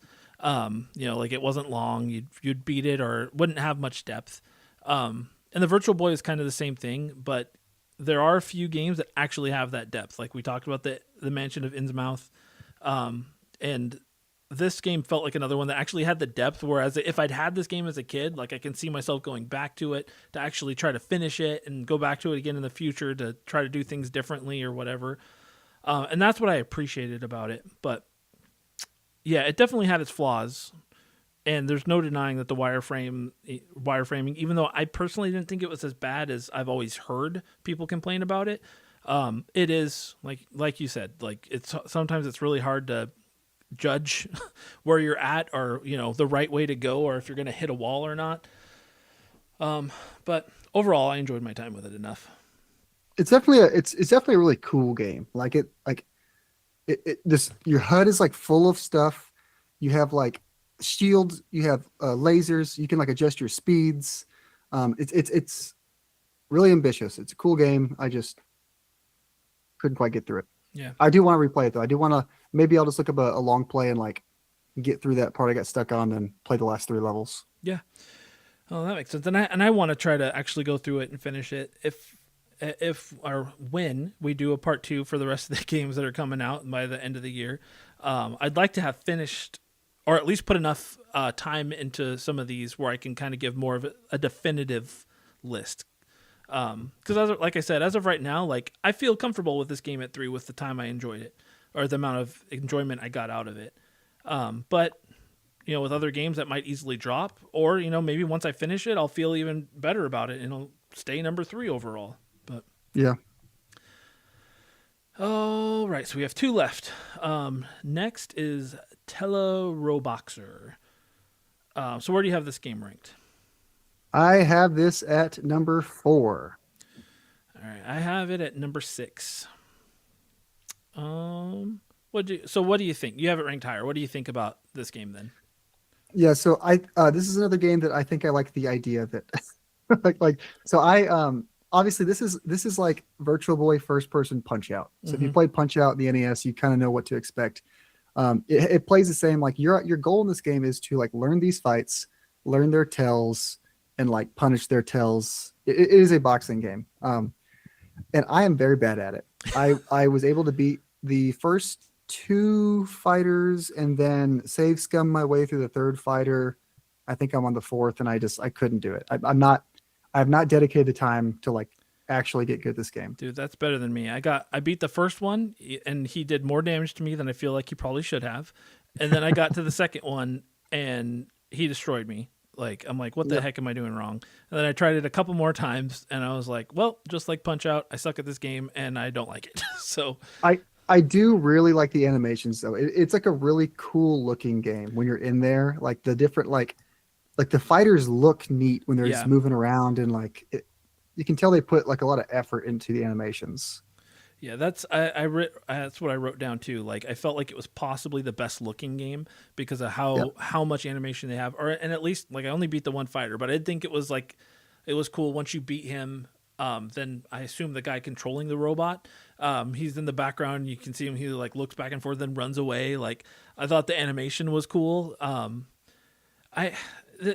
This is a game like I would understand if people really liked it and had it ranked higher.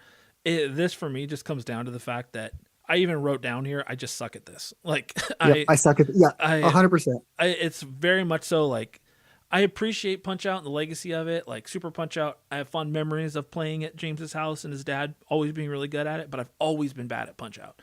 I've never beaten. I mean, I probably made it further in Super Punch Out than this, but I'm doing it in the final boss in any of them. And I don't foresee myself doing it in this. This is the game. Like I have pretty much the exact same experience. Like I have such an appreciation for Punch Out, and I love watching people who know what they're doing play Punch Out. And I've heard people who have that switch flick in their head, like when they get Punch Out, like this is the best game ever made. And it's like I can appreciate and I believe those people. And part of me feels like that's part of the reason also I had it at 4 is like I feel like I can see this is probably a really great game. I just can't. I can't really experience it myself. I can't. Don't have the time, dedication, or ability to like really make it the best game here. But I can feel that it probably is really good. Yeah, I'd be curious to hear from people who really like Punch Out. So like James is a really big fan of Punch Out, Super Punch Out especially. I don't know if he's played these yet, but if he has, I'd be curious to hear what he thinks about it. So you hear that, James. Let us know when you play it, because I know he bought one of the Virtual Boy things. Like I like as a Punch Out fan, like how does this rank? Like obviously on the Virtual Boy, it's not going to have as much depth as the Super Nintendo did, but I feel like it was pretty good. Like they throw a lot of different punches, and I feel like if you know what you're doing, like there is a lot of strategy there to try to figure it out and get good at it. But Yeah, yeah, I forgot to check if this is actually made by the same people. I don't think it was, but it definitely feels like it had the same people in the room, but I don't think it actually was. yeah, I don't know. I didn't look that up either. The same people as Punch Out. Yeah, as Punch Out. Like obviously it's Nintendo first party, blah blah blah. I just Yeah, wonder if it's like literally the same exact team. But one thing that this game I did struggle with, so if you've seen the horrific looking Virtual Boy controller, you'll know yeah. that it has double D-pads. Mm-hmm. Um, that is pretty important for this game because your guards has you like pushing like using both D-pads at the same time, so either pushing like both in or both out to like do different blocks. Oh, see, That felt I did not get that. So that makes it sense. felt super awkward with a pro controller, like using the right stick and left stick. It didn't feel as precise as a right D-pad and left D-pad. So especially when I'm flailing and like trying to like block and stuff, I was like I miss input because I'd like put like one thumb slightly down to the right instead of complete to the right, and the left thumb would go slightly up to the left instead of Oh complete to the yeah, left. that So, like would get frustrating. so I would just like not block the right way, and so I feel like this is a game in particular that you kind of need that double D-pad, as ugly as it is. I was struggling a little bit playing with joysticks. Yeah, that makes a lot of sense. If the inputs need to be that precise, the double D-pad was the only way you could do that. So Yep, why didn't they make an NSO Virtual Boy controller that we could spend another $50 on? for I real, want the for true real. experience, Nintendo. Yep. Um, yeah, that makes sense. Well, I'm glad. I mean, this is a mean thing to say. I don't mean it like this, but I'm glad to hear you also struggled with it. Yeah, Um, no, I suck at this game. I am very bad. Like the second boss, I said I beat it. It took me a long time like to beat that second boss. I was like, I can't lose from the second one. I have to be at least two of them. yeah, Like I think, yeah, like I said, the third one, I was like, okay, I'm just gonna like rewind, dodge that punch, jab, rewind, dodge that punch, uppercut. he never hit So me like I once. was I'm so cheating on the good. third one.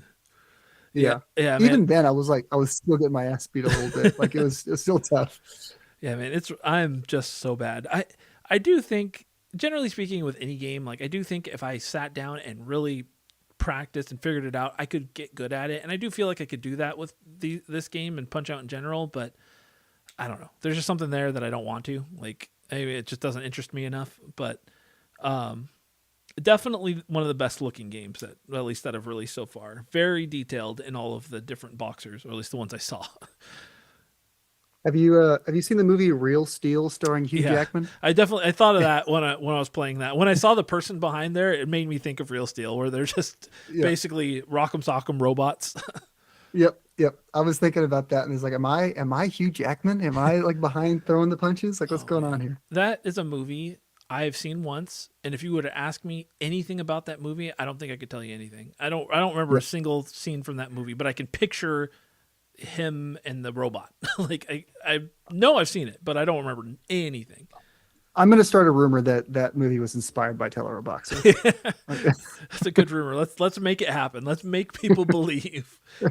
You heard it here first, guys. Real Yeah. Steel was based off of hit Virtual Boy game Roboxer.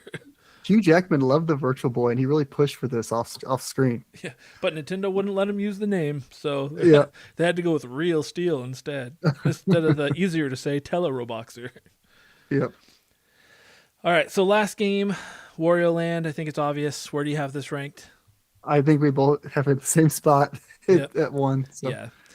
yeah. This whenever you hear about the Virtual Boy for years, the one game, especially in North America, the one game anybody talks about that you have to have is Wario Land, and it honestly is good. It makes sense why it was talked about so highly. I've never played any of the Wario Land games, so obviously I played like WarioWare, but Wario Land is a platformer. Yep. And from what I understand, this plays just like those games. Like he does the charging forward to like break stuff and knock enemies down and everything. Yeah. So I believe I know there's like Wario Land Shake It on the Wii, but like of like the Game Boy era ones, there's four of them. The first one plays a lot like this one, and then two, three, and four are more puzzle focused. So like one and Virtual Boy Wario Land, and then Wario Land 1 are both like get to the end of the level games. 2, 3, and 4 are more like puzzle, like like get the right power ups and get to a certain place and do a certain thing Oh, kind of games. I did not know So that. they're a little different. But they have the same gameplay, yeah, like with the charging shoulder and they feel similar. Okay. Well, that's Yeah. good to know. And honestly, like playing this made me kind of want to play the rest of the series because like I said, I've never really played any of them. And I really enjoyed this. And this game definitely had the best use of the the 3D, the virtual aspect of it. Yep. Because there's lots of areas where you'll jump into the back, like the back side of the screen. I don't know how to say that. Then come back to the forefront. Yep. You'd have like the swinging spike balls that would swing into perspective and then out. Like they did a really good job of making things look 3D in this game. Yep. I agree. The perspective, like jumping to the foreground and the background, was really neat. Um, and the thing I appreciate about this game the most is like not only does it have the really good use of the 3D, this feels the most like they like a lot of these games feel like I'm not trying to sound like harsh, but they feel like tech demos, like an idea. It's like they had a Virtual Boy, now make a game for it. Wario Land feels like they had a game and we're gonna put it on the Virtual Boy. Like Yeah. this is a game that you could play on any other Nintendo system. It feels like a game that belongs there, and then it adds in these virtual effects rather than like them almost working from the virtual effects to make a game um, out of it. I don't know, but No, I completely it's a agree. solid game. It's a solid game. Very solid. And I didn't, my goal was to finish it before we recorded this episode. It's not that long. I think there's 15 levels because Yep. you can see your progression as you finish the level. And I think I got to level 6 and I don't know. And then I think my console died. And then when I came back on, and I lost my progress and I was like, I started up again, but I was like, I'm not going to end up doing that before we recorded. But I enjoyed everything. I mean, the water level was cool, cool enough. Like the mechanics, the water levels, they're never great, but I thought it played well enough.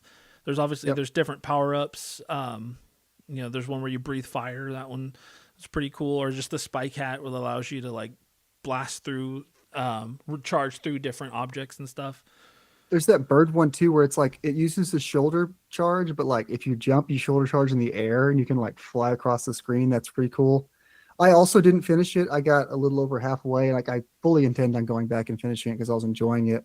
Um, but yeah, it's just like a solid 2D platformer. It feels like it's a Wario game, but it feels like a Mario game that you probably haven't played before. Yeah. Yeah, I agree. And I definitely feel like this is, if anybody was to get the Virtual Boy attachment thing to play any of these games, this is the must play. I mean, there's a reason we both have it at number one. Yep. And I am another reason why I think it would be cool to do a part 2 of this in the future once the rest of the games come out is I'd like to see if Wario Land continues to be the best, or if there's something that changes either of our minds. That might not mean Wario Land's not technically the best, but once we Yep. get access to however many more games, 7, 8, it would be cool to see how things change. But as of right now, like, yeah, Wario Land's fantastic. Yep. Yeah, the way I kind of described it was like I mentioned, like Wario Land feels like this is a great Nintendo game that happens to be on the Virtual Boy, and the rest of them are like a different spectrum of like novelty to like interesting, like cool hour-long experiences. Yeah. They're all something you can beat in an hour. Wario Land's a little bit more substantial, a little bit more effort. It feels like, and you can tell this was like the Nintendo game they made. So Yeah. No, I definitely agree. It to me feels like the Virtual Boy's like Mario, Super Mario Land 2. Like yep. a full experience on. I mean, they kind of considered the Virtual Boy a home console, but it was really more of a handheld. Like, Yeah, what do you call it? Do you call it a console or a handheld? Because I can hear the argument either way. I can too. I don't. In my head, it falls closer to the handheld category, and I don't know why that is because it had to be plugged in before. Though they were Yeah. apparently going to sell a battery pack that allowed you to not have to be plugged in, but that never happened. Yeah. What do you consider it? I don't know. I think I can see both arguments. Like, I think what stops me from saying full handheld is the fact that you're holding a full controller in your hand. Yeah. But then also like I could technically play this in the car. Yeah. Like like nothing's stopping me. I could play this on an airplane. Yeah. You know, I would look weird, but I could play it on an airplane. I think it would be pretty cool if you played this on airplanes. Or like when you're waiting in the lobby at the doctor's office, you just pull out your Oh, just freak people out. Like, what is that this thing? weirdo doing? I think I had another thought. I think part of why I always thought of it as a handheld instead of a home console was because it was a one-player thing. Because you put it up, nobody else could see it, so it didn't feel like a console as much. But nowadays, we're in the age of like, we talked about it earlier, like the MetaQuest and everything else, and those are considered consoles. They're not considered handhelds, so it probably falls closer to a console. But How cool would it be if like, we had the Switch 2. It's like, is Nintendo really going to do a Switch 3 or are they going to go back to being weird? What if they just make like a Virtual Boy 2 and it's just like a headset stuck up, basically a MetaQuest. It's just a Virtual Boy 2. You have Joy-Cons in your hands. I and mean, they just I love creative, wacky Nintendo, so like I think I'd be all in. Yep. I would be surprised. I don't see them taking chances anymore like they used to. Like, they wouldn't. But I got a MetaQuest for Christmas a couple years ago, and I liked it. But I look at it sitting there, I'm like, what if that was red and those were Nintendo Joy-Cons? Like, you're you're trying to figure out how to make it Nintendo. yeah, I get the it. Virtual Boy 2. Yeah. So overall, I've enjoyed. I always had a fondness for the Virtual Boy, like we talked about, but I enjoyed this. Like I enjoyed the games. I enjoyed playing through them.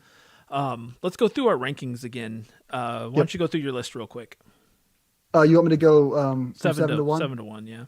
Yeah, so 7 Golf, 6 Red Alarm, 5 The Mansion of Innsmouth, 4 Teleroboxer, 3 3D Tetris, 2 Galactic Pinball, and 1 Virtual Boy Wario Land. All right, and then mine was 3D Tetris at number 7, Teleroboxer at number 6, Golf at 5, The Mansion of Innsmouth, whatever, at 4, Red Alarm at 3, Galactic Pinball at 2, and Wario Land at 1. So the only two we had the same were Wario Land and Galactic Pinball. Yep. Well, yeah, but I think we were pretty close on everything, but we basically switched Red Alarm and 3 Tetris. Yeah. I guess you had golf. I had golf a bit lower than you, but yeah, it's one of those things like we talked about though.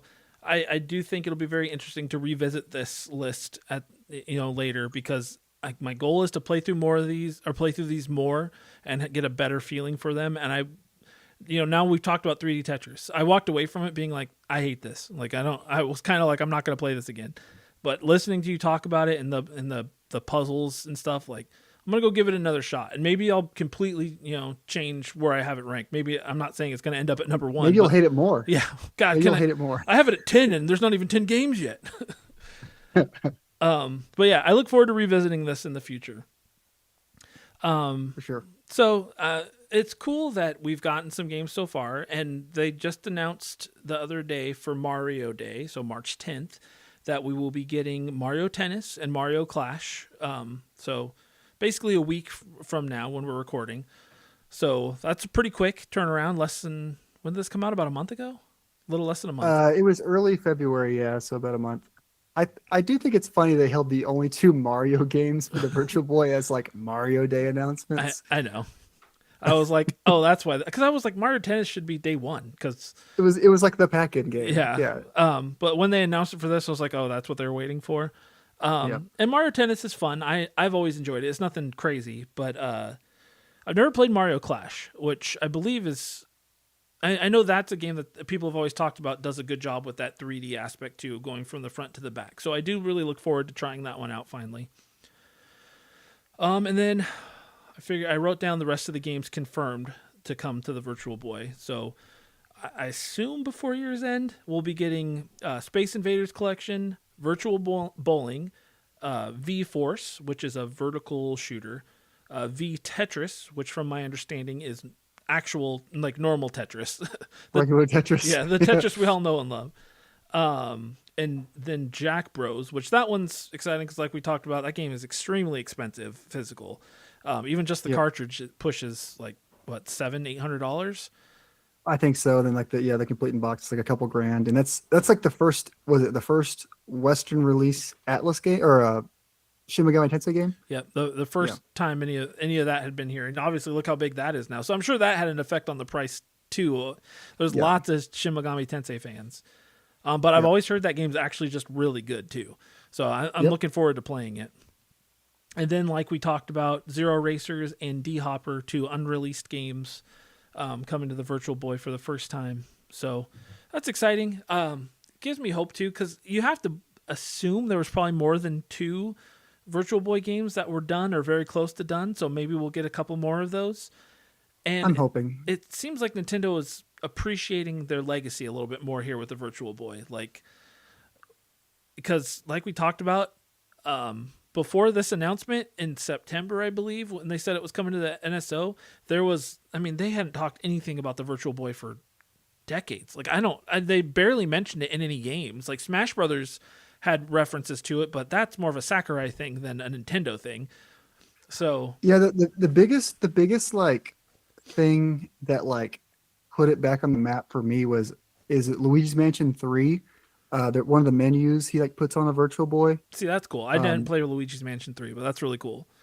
yeah, but when that happened, people were like, "Oh, Nintendo's like referencing the Virtual Boy in like a big first party game." So they have been getting better about it. Yeah, not so embarrassed about it anymore. Um, Yeah, so I don't know. I'm excited. Like you mentioned, it would be really cool if they figure out a way to add in multiplayer. It's I'm so awesome. not gonna get my hopes up, but I would be very excited if they did. So I did ask on the Discord if anybody had any thoughts that they wanted to share about the Virtual Boy. Basically, what if they've played it, if they're gonna play it, and I got a couple of responses. I didn't expect a lot from this because Virtual Boy is not exactly something everybody's talking about. But I got two. So the Alex Stravaganza, he said, pretty sure I got to try it in a store back when it first came out. Maybe it was an EB Games or a Funko Land or Toys R Us. All rest in peace. And I thought it was cool and futuristic because of the 3D and it looked less pixelated than the SNES and the Genesis. But it also felt like a step backwards because of the monochrome, and the red seemed worse than if it was just black and white. After that, it felt like a blip in game history, like the Game Gear. Hey, hold on. Game Gear had quite the library of games. A neat idea, but didn't really work. I've never really played it since except when Chris, when me, whatever, let me try yours, even though it was broken. Yeah, see, it was broken. That was very disappointing. So what does Um, it look like with a messed up eye? Is it just not? Does it not make it the image right? Or what it's is it? so it still shows. So it works because you can close your eye and just kind of focus in on the one image, but Sure, okay. it's not like you're not getting the whole screen. You're basically playing like with one eye closed. Exactly. And with Okay, mine, it did like after a little while being on, it did kind of like come the other eye kind of came back on, so it was kind of sure. worked and went in and out, but it's disappointing. Yep. They said I think I should at least get the new cardboard goggles to give it a fair go and finally play Virtual Wario Land all the way through. I agree, Alex. I think that's the best way to do it. $30 to play Virtual Boy Wario Land is a good investment. But do you have to play it like this then, like holding it up to your face? Is That is that a how good you question. play I that thing? do not know. I don't know how that works, but I imagine you have to like hold it to your face. I get honestly, you probably have. Does it come with little handles? You can like put it up. Yeah, I And don't what know. about people who get really sweaty? Is the cardboard gonna start falling apart? Yeah, I'm sure that I'm sure these things don't age well. Like I'm sure people's Nintendo Labos, those things probably got real nasty after a while too. Just about every time I go to a thrift store, okay, that's over exaggeration, but quite a few times I've been to a thrift store and I've seen the Labo set. Yep. And I always look because I'm like, if the game's in there, I'll grab it because they're usually like $5-10. But every time it's just the cardboard and the game's not even there. Yeah. I did end up buying one of them once because I found it for like $3 and all the cardboard was unpunched, but the game wasn't there. So I've never actually played it. All right, and the only other comment was from Legendary. He said, pretty sure I wasn't even a thought during the Virtual Boy's original run. Way to make me feel old, everybody. And I haven't bought into the NSO editions. However, I think it's cool that Nintendo was willing to give it the time of day and bring back some games for people who never got a chance to try them out. I've heard mixed receptions to this launch, but the one good thing I'd like to point out is the unreleased games now available on or through the service. That is genuinely a win for its inclusion. I'm sure as time goes on, Nintendo can release some fixes for the experience that can improve how the whole thing runs on NSO. Apparently, the $25 cardboard is better than the headset. Don't know, haven't tried it, but that's what I've heard. I don't know. I thought the headset worked fine. So, Yeah, I haven't heard much about the cardboard, but I thought the headset's been just fine. yeah. But I mean, like you said, the inclusion of getting these unreleased games and getting access to Japan only releases is fantastic. I'm happy for that. Yep. All right, man. Any closing thoughts before we close up here? The first episode in a long time where all have been done in not even less than 3 hours, but less than 2. But we talked about it before. We knew it was going to run a little short, or not short, but a little quicker than normal. It's in theme with the Virtual Boy, right? Yeah, short and sweet. Yeah, I appreciate you having me on again. This is always a blast, and I'm glad to. I always feel like when I talk about the Virtual Boy to people, I'm like a crazy person, like because no one's ever like played it, and I'm like, yeah, and you should look in there. It looks cool. They're like, yeah, maybe if I come over sometime. Like, no, but you gotta come over. It's cool man. to talk about somebody who's actually played it before. So, yeah, no, I'm glad that you've enjoyed it. It was nice, like I talked about at the beginning too. It's nice to talk, like you just said. It's nice to talk to somebody who enjoys the Virtual Boy. And yeah, I'm glad you mentioned too, like a part 2. I think that's a great idea. So maybe towards the end of the year, if most of these other games have come out, we can kind of do a part 2, revise our list, and see how things rank with the rest of the editions. But yeah, I'm very appreciative of you taking the time to come on here. I know you're at a 2-hour time difference, so it's later there than it is here. So thanks for staying up. All good. I had a nice big bowl of macaroni and cheese. I had plenty of energy. Nice. All right, you want to shout out your YouTube before we close up here? Sure. DaileyBeating, DAILEY beating on YouTube. If you're interested to at least get a visual on some of these games, I did put out a Virtual Boy video a few weeks ago where I talked about basically the things I said today, but like without Chris here. Yeah. So me to ruin it. So if you want to check it out, I talk a lot about Nintendo, a lot about indie games. I try to cover all sorts of games, but I normally end up drifting towards Nintendo and then indies. So yeah, he's got a great channel. I always like your content. I like listening to you talk about games because I feel we do have a lot of similar opinions on stuff, but even when our opinions are different, I like how you, I don't know what I'm trying to say. I like how you present. Well, I guess is what I'm saying. Sure. And I've waited to watch that Virtual Boy episode until we recorded because I didn't want to hear your thoughts until we were talking about it live. Live, whatever, on this podcast. So I look forward to watching that probably tomorrow. I appreciate that. Once again, thanks for coming on, man. So we're going to go ahead and close it out here. Wow, I haven't done this before, as in closing out an episode for the almost 100th time, and I'm losing my train of thought. Thank you all for listening. And remember to always press X to continue.